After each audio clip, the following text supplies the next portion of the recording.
Hello and welcome you all. आज हम error detection के कुछ टॉपिक लिए हैं। इसमें इंग्लिश ग्रामर के लगभग सभी टॉपिक कवर किए गए हैं। फर्स्ट क्वेश्चन देखिए, make haste lest you should not miss the train.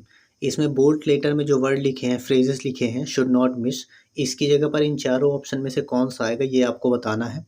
तो आप लोग आंसर देने की कोशिश करिए इसमें क्या आएगा। देखिए, जब भी सेंटेंस में लेस्ट यूज होता है तो इसके साथ शुड आता है, लेकिन यहाँ पर नॉट मिस लिखा है जिसमें नॉट नहीं होगा, क्योंकि लेस्ट का मतलब ही होता है ऐसा ना हो कि, मतलब इस सेंटेंस का मतलब हो जाएगा जल्दी करो, कहीं ऐसा ना हो कि ट्रेन छूट जाए। तो इसमें लेस्ट के साथ केवल शुड आएगा, यहाँ पर नॉट यूज़ नहीं होगा। तो इसका आंसर हो जाएगा बी, शुड मिस, मतलब money haste lest you should miss the train, ये इसका आंसर हो जाएगा। सेकेंड क्वेश्चन देखिए, many of us do not know to swim at all. इसमें बोल्ड लेटर में जो लिखा है नो टू स्विम, इसकी जगह कौन से करेक्ट फ्रेज आएगा उसको आपको बताना है इन चारों ऑप्शन में। तो देखिए, इसका आप सही आंसर गेस करने की कोशिश करिए आप लोग।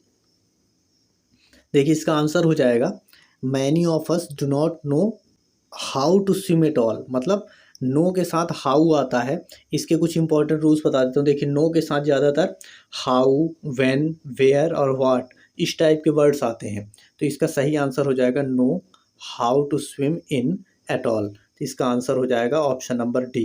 थर्ड क्वेश्चन पे चलते हैं। देखिए, थर्ड क्वेश्चन है many a man have been working under me. अब देखिए, चारों में से कौन सा ऑप्शन सही होगा। हैव बीन वर्किंग की जगह को आप रिप्लेस करेंगे, इन चारों में से कौन सा ऑप्शन सही होगा देखिए, आप गेस करने की कोशिश करिए। तो इसमें एक क्वेश्चन देखिए आप, many a man, a man मतलब यहाँ सिंगुलर नाउन की यूज़ हो रहा है, तो सिंगुलर नाउन के साथ सिंगुलर हेल्पिंग वर्ब यूज़ होगी, तो हैव की जगह आप हैज़ यूज़ करेंगे। तो इसका आंसर हो जाएगा many a man has been working under me. तो कौन सा ऑप्शन सही हो जाएगा। तो ऑप्शन नंबर ए सही हो जाएगा, many a man has been working under me. Next question पर चलते हैं। तो क्वेश्चन नंबर फोर्थ देखिए, unless you dedicated to your studies you can not expect success. अब देखिए, चारों ऑप्शन है ए बी सी डी, इसमें से किस पार्ट में एरर है ये आपको बताना है, और अगर नहीं है तो नो एरर आपको बताना है। इसको आप पढ़िए एक बार। देखिए, अनलेस यू डेडिकेटेड टू, इसमें एरर यहाँ पर है। देखिए, अनलेस यू डेडिकेट टू होगा यहाँ, क्योंकि अनलेस का यूज़ प्रेजेंट टेंस में होता है ज़्यादातर। तो यहाँ पर हो जाएगा unless you dedicate to your studies you can not expect success, मतलब ए नंबर पर एरर आ जाएगी, यहाँ पे डेडिकेटेड की जगह डेडिकेट आएगा। ठीक है, नेक्स्ट क्वेश्चन पे चलते हैं। फिफ्थ नंबर क्वेश्चन देखिए, the output of our factory was not been satisfactory monitored. चारों ऑप्शन में से किस पार्ट में एरर है आपको बताना है। तो इसको आप ध्यान से पढ़िए। यहाँ पर देखिए, द आउटपुट ऑफ ये सही लग रहा है, और फैक्ट्री भी सही है। वाज नॉट बीन, अब देखिए वाज के साथ बीन, पास्ट टेंस में बीन यूज़ नहीं होता वाज के साथ, ये होता है हैज़ या हैव के साथ यूज़ होते हैं बीन। तो यहाँ पर देखिए आप, यहाँ पर इसका सही हो जाएगा the output of our factory has not been satisfactory. यहाँ पर वॉज की जगह आएगा हैज़, तब जाके सेंटेंस सही हो जाएगा। तो यहाँ पर सी पार्ट में एरर है। क्वेश्चन नंबर 6 देखिए, he is firmly believing on democratic principle of Indian constitution. अब इसमें चारों में से किस पार्ट में एरर है आपको बताना है। ध्यान से पढ़िए क्वेश्चन को। He is firmly believing on democratic principle of Indian constitution. तो यहाँ पर देखिए, ये पार्ट करेक्ट है। डेमोक्रेटिक प्रिंसिपल में आपको कोई एरर समझ में आ नहीं रही है। मेन एरर आपको यहाँ पे फाइंड करना है। तो यहाँ पर देखिए, इस फर्मली बिलीविंग ऑन की जगह पर फर्मली बिलीव्स का यूज़ होगा, फर्मली बिलीव्स इन का प्रयोग होगा, क्योंकि देखिए व्यवहार और आदत जब व्यक्त करना होता है तो वहाँ पर सिंपल प्रेजेंट टेंस का यूज़ होता है। अब वाक्य में देखिए, यहाँ पर ही यूज़ हुआ है, और ही थर्ड पर्सन सिंगुलर नाउन है, इसलिए इसके साथ fifth form of verb use होगा, मतलब बिलीव्स यूज़ होगा यहाँ पर। तो ऑप्शन नंबर बी पे एरर आ जाएगी। इसका करेक्ट फॉर्म हो जाएगा बिलीविंग की जगह बिलीव्स हो जाएगा। तो इसका करेक्ट सेंटेंस बनेगा he firmly believes on democratic principle of Indian constitution. तो यहाँ पर ऑप्शन नंबर डी गलत हो जाएगा। नेक्स्ट क्वेश्चन देखिए, क्वेश्चन नंबर 7 पे, he always claims to be superior than everyone in his company.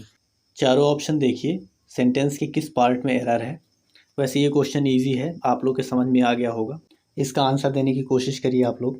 देखिए एक बार पढ़िए ध्यान से। He always claim to be, यहाँ तक तो सब सही लग रहा है। अब देखिए यहाँ पर superior than everyone in his company, यहाँ पर सुपीरियर देन की जगह देखिए सुपीरियर टू होगा। सुपीरियर के साथ फिक्स्ड प्रीपोजिशन टू यूज़ होता है, इसलिए यहाँ पर सुपीरियर टू हो जाएगा। तो आपका सेंटेंस बनेगा he always claim to be superior to everyone in his company. तो यहाँ पर superior to option number C पर आपको एरर आएगी। नेक्स्ट क्वेश्चन देखिए, question number 8। We will appreciate the help given by you. इसमें चारों ऑप्शन में से किस पार्ट में एरर है आपको बताना है। सेंटेंस को ध्यान से पढ़िए। We will appreciate the help given by you, इसमें विल के साथ first form of verb use हो रहा है appreciate the help given by you. इस सेंटेंस में कहीं भी एरर आपको नहीं दिखेगी, ये इसमें नो एरर इसका आंसर हो जाएगा। नेक्स्ट क्वेश्चन देखिए 9th number. He told me that he only had a little money. इसमें चारों ऑप्शन में से देखिए गेस करिए आप कौन सा सही होगा, किस पार्ट में एरर है आपको बताना है। आप ध्यान से पढ़ेंगे तो आपको समझ में आएगा। यहाँ पर ही टोल्ड मी दैट यहाँ तक तो सही है। अब देखिए ही ओनली हैड, यहाँ पर ओनली पहले आ गया है, हैड बाद में आया है, जबकि ही के साथ हैड पहले आएगा। तो इसका सेंटेंस बन जाएगा he told me that he had only, मतलब सी पे पार्ट सी पे एरर है, हैड पहले होगा उसके बाद ओनली बाद में होगा। तो had only a little money इसका सही सेंटेंस हो जाएगा। तो इस पार्ट सी में एरर है। नेक्स्ट क्वेश्चन में आपको फ्रेजेस एरर के क्वेश्चन लिए गए हैं। इसमें बोल्ड लेटर में जो लिखा है उसकी जगह पर क्या यूज़ होगा ये आपको बताना है। 10th नंबर क्वेश्चन देखिए। It is car is more bigger than that of any of us. देखिए इसमें बोल्ड लेटर में जो लिखा है इसकी जगह पर क्या आएगा, चारों ऑप्शन में आपको बताना है। यहाँ पर इज़ मोर बिगर, यहाँ पर दो बार मोर भी और विगर भी दोनों एक साथ यूज़ नहीं होंगे, तो यहाँ पर मोर एक को हटाना पड़ेगा। तो यहाँ पर मोर हटाएंगे आप तो इज़ विगर आ जाएगा। तो इसका करेक्ट आंसर हो जाएगा सी। क्वेश्चन नंबर 11 देखिए। No sooner we entered then he got up and left the room. इसमें जो बोल्ड लेटर में ये फ्रेज़ लिखा है इसके जगह पर कौन सा आएगा, चारों में से आपको बताना है। तो इसका आंसर देने की कोशिश करिए। मैं आपको जब तक नो सूनर के रूल्स बता देता हूँ। जब भी सेंटेंस में नो सूनर आता है तो उसके तुरंत बाद हेल्पिंग वर्ब आती है। तो इसका स्ट्रक्चर कुछ ऐसा बनता है, no sooner plus had plus subject plus verb का थर्ड फॉर्म, या फिर no sooner plus did plus subject और वर्ब का फर्स्ट फॉर्म। इस टाइप से इसका यूज़ होता है। तो नो सूनर के जस्ट बाद देखिए क्या आएगा, no sooner option number C सही हो जाएगा। No sooner had we entered, had के साथ वर्ब का थर्ड फॉर्म और बी फॉर्म आएगा। तो no sooner had we entered then he got up and left the room, option number C सही हो जाएगा। क्वेश्चन नंबर 12 देखिए। The new railway line will greatly improve transport and communication in eastern part of the country. यहाँ पर bold letter में क्या लिखा है, इन ईस्टर्न पार्ट। ईस्टर्न पार्ट की जगह आपको चारों में से कौन सा ऑप्शन आएगा ये आपको बताना है।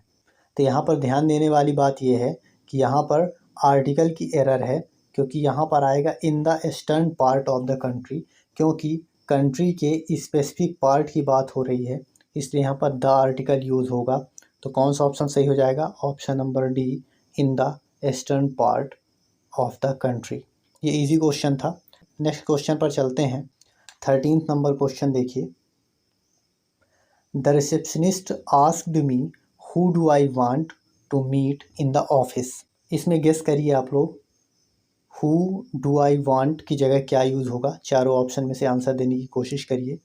वैसे क्वेश्चन इजी है, आप लोग के जल्दी समझ में आ जाएगा। इस क्वेश्चन में आपको समझना होगा द रिसेप्शनिस्ट आस्क्ड मी, ये हो गया आपका रिपोर्टिंग क्लॉज, और उसके बाद ये है रिपोर्टेड क्लॉज, वो who do I want to meet in the office. तो देखिए फर्स्ट पार्ट जो रिपोर्टिंग क्लॉज है ये पास्ट टेंस में है, तो इसके बाद वाला भी पास्ट टेंस में होगा। तो यहाँ पर देखिए हु जो है ये नॉमिनेटिव केस है, तो इसका ऑब्जेक्टिव केस क्या हो जाएगा, हूम, और डू की जगह डिड यूज़ होगा। तो इसका आंसर हो जाएगा whom did I want to meet in the office. ये सब आपको नरेशन के जब प्रैक्टिस से चलाऊँगा तो और अच्छे डिटेल से बताऊँगा आप लोगों को। चलिए चलते नेक्स्ट क्वेश्चन पे। तो 14 देखिए, various employees whom we met echoed the sentiments expressed by the CEO of the company। किस पार्ट में एरर है आप लोगों को बताना है। आप क्वेश्चन को ध्यान से पढ़ेंगे तो आप लोग को समझ में आएगा। Various employees whom we met, यहाँ whom की जगह who आएगा और उसके साथ देखिए वर्ब है echoed, मतलब जो सब्जेक्टिव केस हु है उसके साथ आपको इकोड वर्ब आएगा। यहाँ पर होम गलत हो जाएगा, इसके पर हु यूज़ होगा, तो ऑप्शन नंबर ए में एरर आ जाएगी। क्वेश्चन नंबर 15 देखिए, the challenge for us is to engage with a potential customer early so we can sell him the entire range. इसको ध्यान से पढ़िए आप लोग। जब भी एरर डिटेक्शन में प्रीपोजिशन से रिलेटेड एरर फाइंड करने के लिए आती है तो अधिकतर स्टूडेंट्स को दिक्कत होती है। आप इसको पढ़िए ध्यान से, आपको समझ में आएगा। द चैलेंज फॉर अस, देखिए ध्यान देने वाली बात यह है कि चैलेंज के साथ हमेशा ऑफ प्रीपोजिशन यूज़ होती है। तो चैलेंज के साथ जब यहाँ पर ऑफ प्रीपोजिशन यूज़ होगी तो आपका सेंटेंस बनेगा the challenge of us is to engage with a potential, आगे जो भी है। तो इसका आपका ए में एरर आ जाएगी, ऑप्शन नंबर ए पे।